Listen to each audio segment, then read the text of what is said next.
नमस्कार दोस्तों। Law of one यानी एक का कानून, या कह लीजिए एक का ज्ञान, या कह लीजिए एक के तरीके।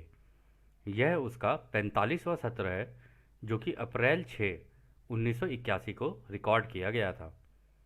दोहराया जाता है कि इस किताब द्वारा दी गई सभी सूचनाएं और जानकारियां आप जान भी सकते हैं, मान भी सकते हैं, नज़रअंदाज भी कर सकते हैं और नकार भी सकते हैं, क्योंकि यह आपकी स्वतंत्र इच्छा या फ्री विल है जो कि एक अनंत रचयिता द्वारा आपको दी गई है। एक बात और कही जाती है कि लॉ ऑफ वन पूरी तरह से सभी के लिए फ्री है। यदि कोई इकाई या व्यक्ति इसको निजी स्वार्थ के लिए इस्तेमाल करे तो वह उसकी व्यक्तिगत जिम्मेदारी होगी। और साथ ही साथ यह भी कहा जाता है कि यदि कोई व्यक्ति इसको अपनी भाषा में परिवर्तित करके दूसरों से साझा करना चाहे या फिर इन वीडियोस को अपने चैनल पर चलाना चाहे तो वह भी ऐसा कर सकता है, क्योंकि वह भी उसकी फ्री विल है। तो जैसा कि राह हमेशा कहते हैं, हम राह हैं, हम आपका स्वागत एक अनंत रचयिता के प्रेम और रोशनी में करते हैं। अब हम संवाद करते हैं। तो पहला सवाल डॉन करते हैं, क्या आपने हमें इस संपर्क के लिए कार्ला की शारीरिक स्थिति का अंदाज़ा दे सकते हैं, जैसे कि वह अब आराम कर रही है। तो यहाँ पर उन्होंने सवाल किया कि आप हमें इसकी फ़िज़िकल जो अभी सिचुएशन है उसके बारे में बता सकते हैं। हालांकि वो अभी तो आराम करके हटी है या आराम कर रही है, तो थोड़ा अंदाज़ा दे देंगे। तो रा कहते हैं, कार्ला की स्थिति शारीरिक रूप से अत्यंत खराब है। इस यंत्र ने सही तरीके से आराम नहीं किया है। हालांकि कार्ला हमारे संपर्क के लिए उत्सुक थी। तो उन्होंने कहा कि अभी तो शारीरिक रूप से मतलब देखा जाए फिजिकली तो अभी उसकी तबीयत खराब है, ठीक है, और इसने आराम भी प्रॉपर तरीके से नहीं किया है जैसे इसको करना चाहिए था। और उन्होंने कहा कि क्या कहते हैं, अभी वो हमारे संपर्क के लिए उत्सुक थी, इस कारण ये सत्र हो पा रहा है। फिर अगला सवाल डाउन करते हैं, क्या संपर्क से दूर रहने की अवधि ने उपकरण की भौतिक स्थिति में मदद की। तो वो कह रहे हैं कि हमने जो सत्रों के बीच में इतना ये जो गैप लिया, कि अगर आप देखेंगे पिछले सत्र की डेट और इस सत्र की डेट तो काफ़ी गैप आपको मिलेगा। तो वो कह रहे क्या इस वजह से इसके शारीरिक रूप से देखा जाए तो क्या कुछ मदद मिली। तो रा कहते हैं, यह सही है। कार्ला की बीमारी के विकसित होने की संभावना उसके फेफड़ों से संबंधित है या किडनी गुर्दों से संबंधित है, जो कि हमारे पिछले संपर्क में काफ़ी साफ साफ नोटिस किया जा सकता था। आपने कार्ला के शरीर में होने वाली संभावित गंभीर शारीरिक खराबी को टाल दिया है। तो वो कह रहे हैं कि ये जो प्रॉब्लम है ना, ये उसकी किडनी, उसके लंग्स और उसके जो गुर्दे हैं उनसे रिलेटेड है। और उन्होंने कहा आपने पिछले उसमें सत्र में देखा होगा, ये नोटिस कर रहे होगे कि इसको दिक्कत हो रही थी। और उन्होंने कहा कि आप लोगों ने मिलकर काफ़ी हद तक जो गंभीर हो सकती थी सिचुएशन, इसको टाल दिया है। फिर वो कहते हैं, यह ध्यान दिया जाना चाहिए कि आपकी प्रार्थना पूर्ण समर्थन मददगार था। जैसे कि कार्ला का दृढ़ संकल्प था कि वह उसे स्वीकार करे जो उसके लिए लंबे समय में सबसे अच्छा था, और इस प्रकार जो अभ्यास कार्ला को दिया गया था वह उसने खुद पर सब्र रखते हुए पूरा किया। तो यहाँ पर दोस्तों, यहाँ पर वो ये कह रहे कि तुमने भी जो हीलिंग भेजी थी ना उसको, और जो उसके लिए प्रार्थना की थी क्रिएटर से, कह रहे वो भी उसके लिए मददगार साबित हुई है। और ये भी है कि क्या कहते हैं, तुमने भेजा और उसका भी दृढ़ संकल्प था कि उसको ये हीलिंग लेनी है, तो उसने भी ली। और आपको याद होगा दोस्तों, इन दोनों चीज़ों के बीच में ना फ्री विल चल रही है। रा ने पहले भी बताया था कि जब आप किसी को हीलिंग दे रहे हो और वो हीलिंग ले रहा है, मतलब एक्सेप्ट कर रहा है उसको, तब ही वो हीलिंग उसके लिए काम कर सकती है। और पिछले कुछ सत्रों में आपने नोटिस भी किया होगा कि रा ने कार्ला को कुछ एक्सरसाइजेस दी थी कि तुम ये कर सकते हो, ये सारी चीज़ें कर सकते हो। तो उसको भी उसने काफ़ी अपना पेशेंस रख के, सब्र रख के उसको इम्प्लीमेंट किया अपनी लाइफ में, तब जाके वो काफ़ी बेटर हो पाया उसके लिए। फिर वो आगे कहते हैं, इसके अलावा यह भी ध्यान दिया जाना चाहिए कि जो चीज़ें कार्ला की सहायता करती हैं वे कुछ मायनों में एक दूसरे के विरोधी हैं और उनमें संतुलन लाने की आवश्यकता है। इस प्रकार कार्ला को आराम करने से मदद भी मिलती है, लेकिन बदलाव के तौर पर थोड़ा सक्रिय रहने से भी उसे मदद मिलती है। इस कारण कार्ला की मदद करना और भी कठिन हो जाता है। हालांकि एक बार उसे यह मालूम हो जाए तो संतुलन को और अधिक आसानी से पूरा किया जा सकता है।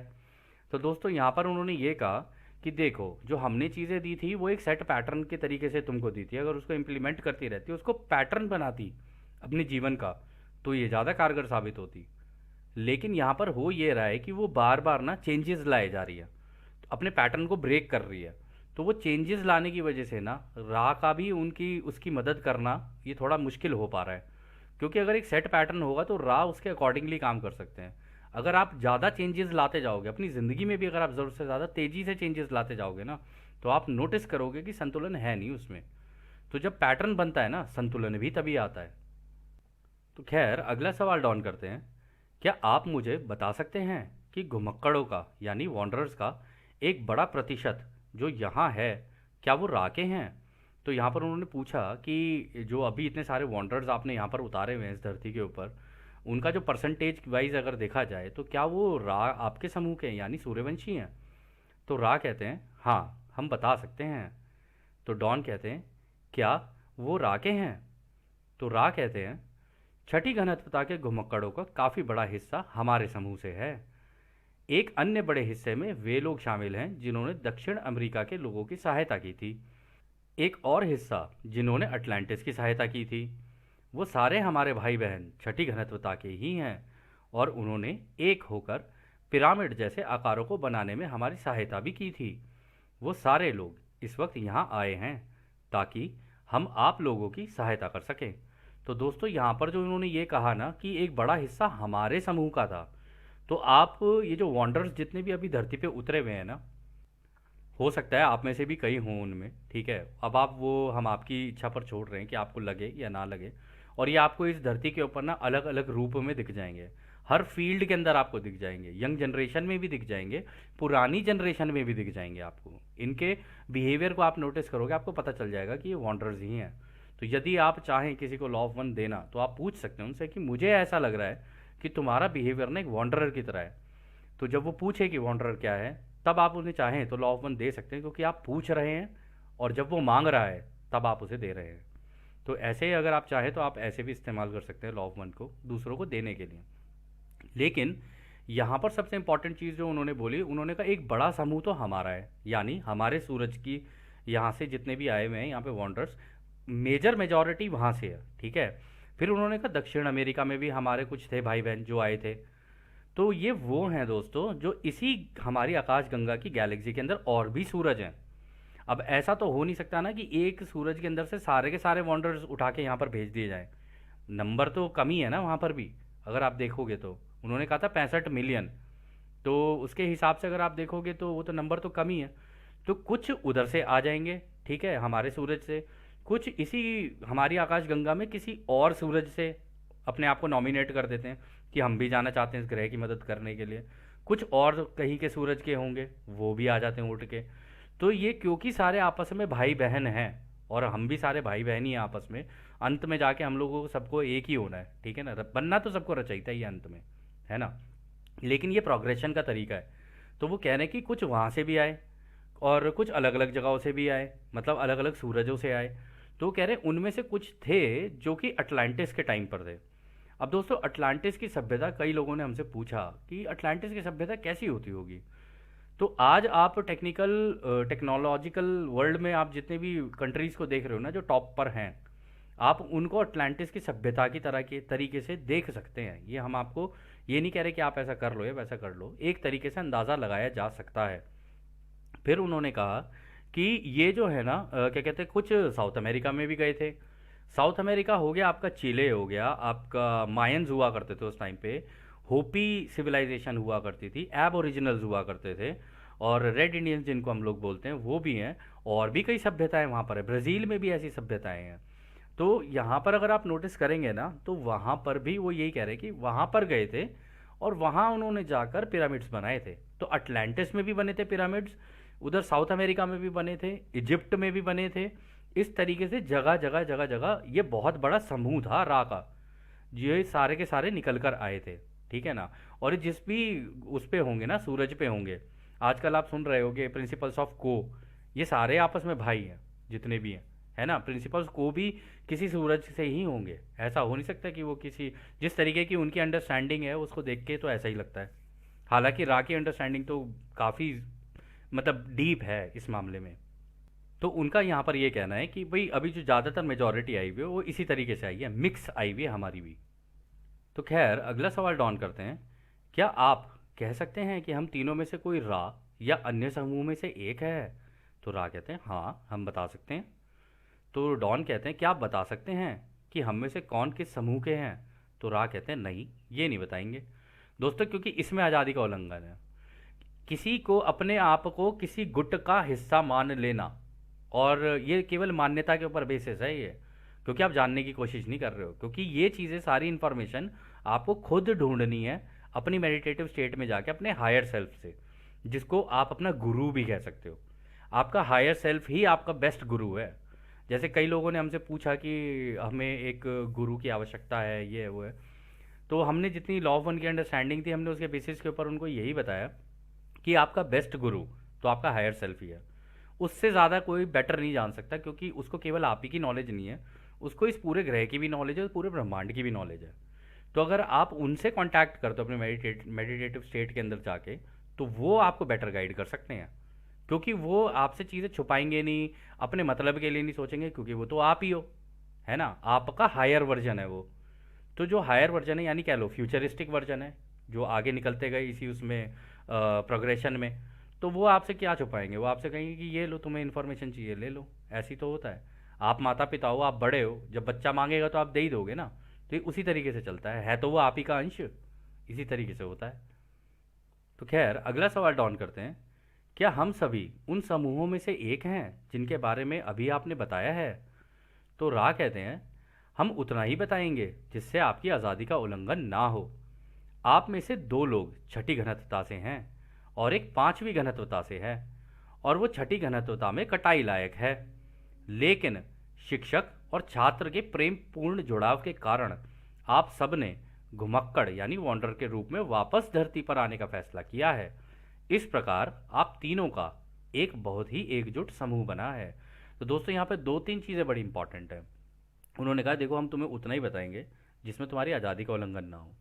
तो उन्होंने ये नहीं बताया कि कौन कहाँ से आया है। उन्होंने कहा कि देखो तुम तीनों में से दो तो है सिक्स्थ डेंसिटी के, एक है फिफ्थ डेंसिटी का जो कि कटाई लायक हो चुका है और पांचवी घनत्वता में जाने लायक है। ठीक है।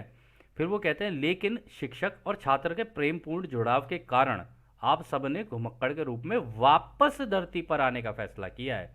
तो इसका मतलब ये तीनों के तीनों इस धरती पर पहले आ चुके थे, यानी कि या तो ये अटलांटिस या इजिप्शियन या आप कह लो साउथ अमेरिकन, उस एरिया में तीनों के तीनों पहले ही पैदा हो चुके थे। और यहाँ शिक्षक और छात्र के प्रेमपूर्ण जुड़ाव का जो मतलब उन्होंने बोला ना, उन्होंने ये बोला कि छठी घनत्वता और पांचवी घनत्वता में जब ये वॉन्डर बन के वापस गए होंगे ना, तो इनमें से आपस में एक दो तो टीचर थे, जो भी वो एक था उसका टीचर था, लेकिन उनका प्रेमपूर्ण जुड़ाव था, तो इस वजह से वो लोग यहाँ पर आ गए। और यहाँ पर भी हो सकता है कि पिछली ज़िंदगी में वो टीचर और जो स्टूडेंट होता है वो वाला रिश्ता हो इनका, इस वजह से उन्होंने दोबारा यहाँ पर आने का फैसला किया कि हाँ हम पहले कर चुके थे, अब हम दोबारा आए हैं। तो उन्होंने यही कहा कि इस तरीके से ही तुम तीनों का एकजुट समूह बना है।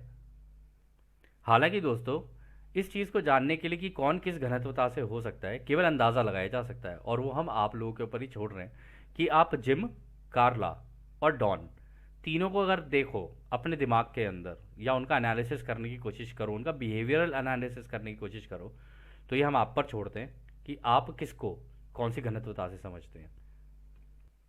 तो खैर अगला सवाल डॉन करते हैं, क्या आप दाएं और बाएं कान के स्वर के बारे में बता सकते हैं, और जिसे मैं स्पर्श संपर्क समझता हूं जो मुझे लगातार मिल रहा है। तो यहाँ पर डॉन सवाल कर रहे हैं कि ये जो मेरे लेफ्ट कान में और मेरे राइट कान में ये जो आवाज़ें आती हैं, ये जो रिंगिंग टोन्स सी बजती हैं या कुछ आवाज़ें सी चलती हैं, क्या आप इनके बारे में बता सकते हैं? और कभी कभी ऐसा भी होता है कि मुझे ऐसा लगता है जैसे किसी ने छू लिया हो मेरे कान के आसपास। और दोस्तों आपको सच बताएं, बिल्कुल ऐसा ही होता है। आपके कान पे ऐसा लगेगा जैसे किसी ने टच करके कोई हल्का सा छू के निकल गया हो आपको।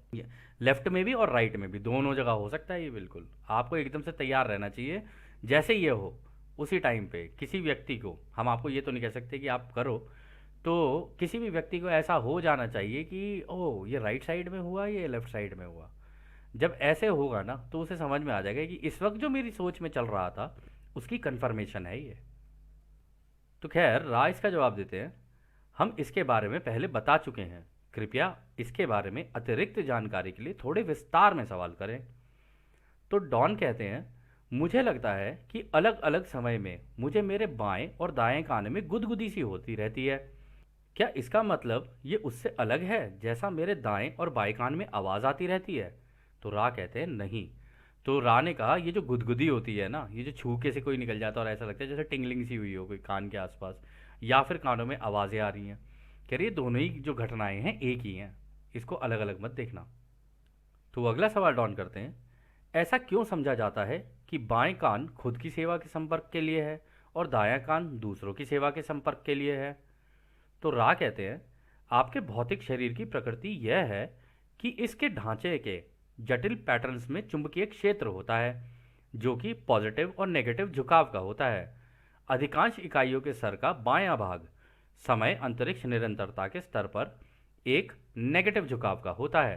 तो दोस्तों यहाँ पर उन्होंने बहुत अच्छी जवाब दिया है। यहाँ पे उन्होंने कहा, एक्चुअली में दोस्तों वास्तविकता में भी यही है, जो हमारा लेफ्ट ब्रेन होता है ना, उल्टा दिमाग, वो एनालिटिकल थिंकिंग करता है, यानी सही गलत, ऊपर नीचे, और जितने भी विभाजनों में सोचना जो होता है ना, वो हमारा उल्टा दिमाग सोच रहा होता है, जो कि हमें धकेल कर खुद की सेवा के रास्ते पर ले जाता है। लेकिन जो हमारा क्रिएटिव माइंड होता है ना, जो क्रिएटर का एक्चुअल माइंड है, वो हमारा राइट ब्रेन है। तो होता क्या है कि हमारा जो सर होता है ना, इसके अराउंड, जैसे सर के ऊपर वो नहीं लगा लेते हम लोग बैंडाना या कपड़ा बांध लेते हैं सर के ऊपर, उसी तरीके से जैसे पहले मफलर लोग बांध लेते थे या टोपी बांध लेते थे, या आप एक सिंपल सा कपड़ा सोचिए कि सर के ऊपर कोई कपड़ा बंधा हुआ है केवल माथे के अराउंड। तो अगर आप वैसे सोचेंगे ना, तो आपको समझ में आएगा कि कुछ ना इलेक्ट्रोमैग्नेटिक फील्ड्स होती हैं, ठीक है, ये भी तरंगे ही होती हैं जो कि हमारे सर के आसपास होती हैं। जैसे जैसे हमारी सोच होती है ना, उसके अंदर भी पैटर्न्स बनते चले जाते हैं, और वो बनते इसलिए क्योंकि ब्रेन के अंदर वेव्स होती हैं, तरंगे होती हैं। और आपको याद होगा, हमने बताया था आपको हेमिसिंक के अंदर जो हम लोगों ने सीखा था, जो एक्चुअल ब्रेन वेव्स जो होती हैं, जो दोनों दिमागों को सेंटर में कर देती हैं, यानी कि जो सबकॉन्शियस माइंड है और कॉन्शियस माइंड है उसे एक ही कर देती है अगर, तो वो जो फ्रीक्वेंसी होती है वो होती है 7 हर्ट्ज की। उस फ्रीक्वेंसी पर जाकर दोनों दिमाग एक हो जाते हैं। तो उस केस में जजमेंट वगैरह करना बड़ा मुश्किल हो जाता है और क्रिएटिव माइंड भी एक्टिवेट हो जाता है। तो वहाँ पर सच्चा संतुलन मिल सकता है आपको एक तरीके से। इसीलिए वो हेमिसिंक थी जो हम लोग इस्तेमाल करते हैं। लेकिन ऐसा नहीं है, आप नॉर्मल मेडिटेशन भी कोई करोगे ना, तो उसमें भी आप ये कर सकते हो। जैसे राह ने बताया, आप विपासना कर लो, आप क्रिया योग कर लो, आप और जितनी भी तरीके के योग हैं या जितने तरीके के मेडिटेशन है या माइंडफुलनेस कर लो, ये आपके ऊपर है कि आप वो संतुलन कैसे बनाते हो। अगर वो संतुलन बन जाए ना, तो ये ब्रेन वेव आपस में कनेक्ट हो जाती हैं, और फिर आप अपनी जो सबकॉन्शियस माइंड है, जिसे कहते हैं ना भूलने का पर्दा, उसे भी तोड़ के पीछे की तरफ जा सकते हो। और वो भूलने का पर्दा जो है वो बिल्कुल ऐसा होता है जैसे पानी गिर रहा हो, एक झरना सा गिर रहा हो, लेकिन उस झरने के पीछे की तरफ है कुछ। मतलब ये हम आपको इसलिए बता रहे हैं, कुछ पर्सनल अनुभव हो उसके वजह से बता रहे हैं। जैसे एक धुंधली सी इमेज है, उसके पीछे की तरफ है कुछ, तो उसको तोड़ के अंदर जाना होता है और वहाँ से पीछे से फिर अपनी ज़िंदगियों को देखना होता है। लेकिन जो भी आपका अनुभव हो वो आपका है। ऐसा ना हो कि आप अपना अनुभव दूसरों से शेयर करें कि मैं तो इस दुनिया से हूँ, मैं तो उस दुनिया से हूँ, मैं तो अगर आप इस तरीके से कर रहे हो तो इसका मतलब आप सर्विस टू सेल्फ के रास्ते पर ही हो, क्योंकि आप अपने आप को बढ़ोतरी दे रहे हो दूसरों के आगे, जबकि आपका काम ये है कि दूसरों की मदद करना कि इसको कैसे तोड़ा जा सकता है या इसके लिए संतुलन कैसे बनाया जा सकता है, जो कि मेडिटेशन से ही बन सकता है और कोई तरीका नहीं है उसका। तो इसमें भी हम आगे यही कहेंगे कि जो लेफ्ट ब्रेन होता है ना, ये नेगेटिव झुकाव का ही होता है। ये आपको analytical thinking, critical thinking, processing, logical reasoning, इन सब चीज़ों के ऊपर काम करता है, जबकि निर्माण वाली जो होती है वो राइट वाली होती है। लेकिन इन दोनों का बैलेंस बनाना होता है। ऐसा नहीं कि पूरे निर्माण वाले में ही चले जाओ, तब भी आप पूरा झुकाव राइट साइड में ही हो जाएगा आपका। लेकिन इन जो लोग इसका संतुलन बना लेते हैं, जो अच्छे अच्छे मेडिटेटर्स होते हैं ना, वो इन दोनों का ही संतुलन बना लेते हैं, क्योंकि इवन क्रिएटिव माइंड में जाने के बावजूद आपको वो संतुलन बनाना होता है। जैसे राह ने कहा था ना, कंटम्पलेट करना, कि जो भी चीज़ है उसका सीधा उल्टा, उल्टा सीधा, यानी जहाँ पर पेशेंस है इम्पेशेंस देखो, जहाँ पर इम्पेशेंस है वहाँ पेशेंस देखो। तो इस तरीके से अगर आप करोगे ना, तब आपका वो संतुलन बनना शुरू हो जाता है। तो इसको ही अगर आप करते चले जाओगे, आप देखोगे आपका दिमाग बोर होना शुरू हुआ है। और जैसे ही वो बोर होना शुरू होता है, चाहे आप मंत्रों का जाप कर लो जिसे ट्रांसेंडेंटल मेडिटेशन बोलते हैं, चाहे कोई कोई और धर्म में जैसे आयतें पढ़ते हैं लोग, और भी कई चीज़ें हैं, और भी धर्मों में अलग अलग है, उसे कंटिन्यूअसली रिपीट करते जाओ करते जाओ करते जाओ करते जाओ, आप देखोगे आपका दिमाग ही निकल के पता नहीं किस दुनिया में चला गया। फिर बीच में एक झटका सा पड़ता है कि ओ ये कहाँ आ गया मैं। वो जो झटका पड़ता है ना, वो आपका एनालिटिकल ब्रेन, लेफ्ट ब्रेन, उस राइट ब्रेन को रोक रहा होता है कि कहाँ जा रहा है। इस वजह से होता है ये। और ये ज़्यादातर आपको तब मिलेगा जैसे कि आप गाड़ी चला रहे हो, मोटरसाइकिल चला रहे हो, कोई भी चीज़ कर रहे हो जो रेपिटेटिव हो रही है, तो आप इस चीज़ को नोटिस करोगे कि दिमाग तो कहीं और है लेकिन काम मैं कुछ और कर रहा हूँ। खैर, अगला सवाल डॉन करते हैं। क्या आप मुझे चौथी, पांचवी और छठी घनत्वता के पॉजिटिव और नेगेटिव समूहों के बीच का उद्देश्य या फिलॉसफी बता सकते हैं? अच्छा सवाल है। उन्होंने पूछ लिया कि fourth density, fifth density, six density के पॉजिटिव और नेगेटिव दोनों के ये जो ग्रुप्स हैं, इनके जो उद्देश्य यानी इनका पर्पस और इनकी फिलॉसफी बता सकते हैं? तो राय इसका जवाब देते हैं, एक समूह का बेसिक उद्देश्य विकास करना होता है। एक खास बिंदु के बाद आत्मा का विकास इस बात पर काफी निर्भर करता है कि वो खुद को और दूसरों को रचयिता समझे। यह किसी भी समूह के बनने का आधार है। पूरी तरह से विकसित या मैच्योर होने पर वह समूह बन जाते हैं। चौथी घनत्वता और छठी घनत्वता समूह का होना काफी आवश्यक माना जाता है। पॉजिटिव झुकाव वाली पांचवी घनत्वता ज्ञान प्राप्त करने के लिए समूह का उपयोग करती है, हालांकि विकास उन्हें व्यक्तिगत रूप से भी करना होता है। नेगेटिव झुकाव वाली पांचवी घनत्वता में दूसरों की सहायता के बिना ही सब कुछ करना होता है, यानी कि उन्हें कोई मदद नहीं कर सकता है, उन्हें सब कुछ खुद ही करना पड़ता है। तो दोस्तों, यहाँ पर भी बड़ी इंपॉर्टेंट इन्फॉर्मेशन दी उन्होंने कहा देखो, पूरे ब्रह्मांड में सबको ना आगे जो चलना होता है ना, वो होता है उनका विकास यानी इवोल्यूशन। वो ही सबसे बड़ा उद्देश्य होता है, सबको यही बनना होता है, क्योंकि एंड में जाके सबको रचयिता बनना है। ठीक है। अब इस केस में वो आगे ये कहते हैं कि एक पर्टिकुलर पॉइंट पे आने के बाद ये काफी हद तक निर्भर करता है, काफी इंपॉर्टेंट हो जाता है कि कोई व्यक्ति अपने आप को और दूसरों को क्रिएटर समझे, तब उसका इवोल्यूशन और तेज हो सकता है, उन्होंने यहां पर कहा। फिर वो कहते हैं, फिर यही एक रीजन है जिसकी वजह से गुट बनने शुरू होते हैं, क्योंकि जब आप एक दूसरे को रचयिता देखने लग जाओगे तो समूह बनने शुरू हो जाएंगे ना। और फिर वो कहते हैं कि जैसे जैसे ये आगे बढ़ता जाएगा ना और मेच्योरिटी बढ़ती जाएगी यानी समझदारी बढ़ती जाएगी उस ग्रुप के अंदर, तब वो बड़े समूह बन जाते हैं। तब भी ऐसे ही होता है। फिर वो कहते हैं जो चौथी घनत्वता यानी चौथी डेंसिटी और जो छठी डेंसिटी है, कह रहे वहां पर समूहों का होना आवश्यक है, क्योंकि वहां की जो लर्निंग है ना, वो समूह के ही हिसाब से डिजाइन है। कि फोर्थ डेंसिटी में समूह के समूह आगे निकलते हैं, सिक्स्थ डेंसिटी से भी सेवन्थ में समूह के समूह ही आगे निकलेंगे सीख कर। लेकिन पांचवी घनत्वता में कुछ खेल ऐसा है कि जाते तो वहां पर चौथी से निकल के समूह ही है, लेकिन वहां पे क्योंकि वो ज्ञान की रोशनी है और वहां पर सीखना होता है ज्ञान। वहां पर तो आप प्रेम की अंडरस्टैंडिंग ले रहे थे फोर्थ में। ज्ञान यानी कि ये जो लाइट है ये क्रिएटर की, इससे ब्रह्मांड में रचना होती कैसे है, इसका इस्तेमाल कैसे किया जाता है और अलग अलग तरीकों से कैसे इस्तेमाल किया जाता है, यानी ग्रह कैसे बनते हैं, ये मैग्नेटिक फील्ड कैसे लगाई जाती है इसके आसपास, किस तरीके से ये जो जा रहे होते हैं रोशनी जारी होती है, किस तरीके से ग्रह की रचना कर रही होती है, ग्रह के लोगों की रचना कैसे होती है, एक एक चीज़ का ज्ञान ले रहे होते हो आप, क्योंकि हारमोनिकली आप समझ रहे हो ना। और वो जो हारमोनिक्स होते हैं ना, बड़े फाइन होते हैं, बहुत फाइन डिटेल्स में जाना पड़ता है उनके अंदर। और वो जो लाइट है कहाँ पर कितनी कांपेगी, तो कितने कांपने से कितनी चीज़ की क्रिएशन होगी, इसका ध्यान रखना होता है। उनकी मिक्स मैचिंग चल रही होती है, इस वजह से थोड़ा सा लंबा हो जाता है वहाँ पे प्रोसेस। और सबसे बड़ी प्रॉब्लम ये है कि जो पढ़ाई में भी अगर आप देखोगे, जैसे हम स्कूल कॉलेजेस में होते थे, कुछ बच्चे ज़्यादा इंटेलिजेंट हो जाते थे, कुछ बच्चे ज़्यादा इंटेलिजेंट नहीं है, कुछ बैक बेंचर्स हो जाते थे। तो इसके अंदर क्या होता है ना कि ज़रूरी नहीं एक बैक बेंचर निकल के आगे नहीं जा सकता या एक बहुत पढ़ा हुआ पीछे नहीं गिर सकता, ये बिल्कुल पॉसिबल है। लेकिन इस केस के अंदर क्या होता है ना कि यहाँ पे पांचवी घनत्वता में पढ़ाई करने वाला जो जितना ज़्यादा ज्ञान प्राप्त करता जाएगा ना, वो उतना तेजी से आगे निकलता जाएगा, हालांकि सीखेगा पूरा समूह। लेकिन वहाँ पर दिक्कत ये हो जाती है कि जो पांचवी ये चौथी घनत्वता सेल्फ सर्विस वाले जब पांचवी घनत्वता में पहुँचते हैं ना, तो उनकी ईगो जो होती है ना वो बीच में आ जाती है कि हमें किसी समूह की क्या ज़रूरत, हम तो ये हैं और हम तो वो हैं। तो उस कारण होता क्या है ना, वहां पे फिर कोई उनकी मदद नहीं कर पाता। और क्योंकि वो अपने आप को अलग रखते हैं, वहां पर भी ऐसा नहीं है पांचवी घनत्वता जो इनकी क्या बोलते हैं खुद की सेवा वाले रास्ते पर है, वो ग्रह अलग होते हैं, वो टेक्नोलॉजिकल अंडरस्टैंडिंग ले रहे होते हैं। वहाँ पे टेक्नोलॉजी का ज्ञान चल रहा होता है उनका अच्छी तरीके से, कि ये ही टेक्नोलॉजी, ये आर्टिफिशियल इंटेलिजेंस है, वो कहाँ कहाँ किस लेवल तक पहुँच सकती है। तो वो गुट अलग होता है। ऐसा नहीं है कि वो सारे के सारे एक ही जगह पर कर देंगे, एक ही जगह पर तो हो ही नहीं सकते। एक ही जगह पर तो केवल तीसरी घनत्वता में होते हैं, चॉइस का प्लैनेट।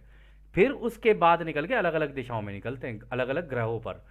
तो वहां पर ये हो जाती है दिक्कत, क्योंकि ईगो होती है, तो हर किसी के अंदर होड़ होती है कि मैं तेरे से ज़्यादा आगे निकलता हूँ, मुझे तेरे से ज़्यादा नॉलेज है, मुझे तेरे से ज़्यादा नॉलेज है। इस चक्कर में वो फंस जाते हैं, और वहां पर फंसने के बाद उन्हें सारा कुछ खुद ही करना पड़ता है, उनका कोई सपोर्ट नहीं करता। और यहाँ पर भी देख लो ना, बच्चों को भी देख लो आप उनकी ट्यूशन लगवाते हो, ये लगवाओगे वो लगवाओगे, तब जाके बच्चे कहीं आगे बढ़ते हैं, है ना। और हर बच्चे की अपनी अलग अलग एबिलिटी होती है, अपनी अपनी कैपेसिटी होती है, उसके हिसाब से वो आगे बढ़ रहा होता है। तो तीसरी घनत्वता के जैसा ही माहौल होता है पांचवी घनत्वता में, इनका मतलब नेगेटिव का। लेकिन वहाँ पे मिक्सचर नहीं होता, पॉजिटिव वाले हो ही नहीं सकते वहाँ पे। पॉजिटिव वाले अलग निकल गए दूसरे ग्रह पे, नेगेटिव वाले अलग निकल गए दूसरे ग्रह पे। तो पॉजिटिव वाले में क्योंकि सब एक दूसरे को रचयिता समझ रहे हैं, वो एक दूसरे का हाथ पकड़ के एक दूसरे को साथ में निकाल के ले जाते हैं। यही डिफरेंस है इन दोनों घनत्वताओं में, मतलब फिफ्थ में। और उसके जो फाइनल नुआंसेस हैं कि वहाँ पे कोई सपोर्ट नहीं मिलता फिफ्थ डेंसिटी नेगेटिव में, फिफ्थ डेंसिटी पॉजिटिव में सपोर्ट के कारण झुंड भी निकलता है, और जो इंडिविजुअल लेवल पे है वो भी आगे निकलता है व्यक्ति। फिर वो आगे कहते हैं, यह आखिरी प्रश्न है क्योंकि कार्ला को थकावट से सुरक्षा की आवश्यकता है। क्या बंद करने से पहले कोई छोटा सवाल है? तो डॉन कहते हैं, मुझे केवल यह जानने की आवश्यकता है कि क्या कार्ला को अधिक आरामदायक बनाने या संपर्क में सुधार करने के लिए हम कुछ कर सकते हैं। तो रा कहते हैं, सब ठीक है हमारे भाइयों। तो डॉन कहते हैं, आपने क्या कहा, मैं आपको सुन नहीं सका। तो रा कहते हैं, सब ठीक है हमारे भाइयों, हम तुम्हें अब प्यार में और एक अनंत रचयिता की रोशनी में छोड़ रहे हैं। आगे बढ़ो, फिर एक अनंत रचयिता की शक्ति और शांति में आनंदित रहो। आड ने। तो खैर दोस्तों, अब ये सत्र यहीं समाप्त होता है, और जैसा कि रा ने कहा, अब हम भी आपको उस एक अनंत रचयिता के प्रेम और रोशनी, शक्ति और शांति में छोड़कर चलते हैं। आद ने हमारे दोस्तों, आद ने वासु। धन्यवाद।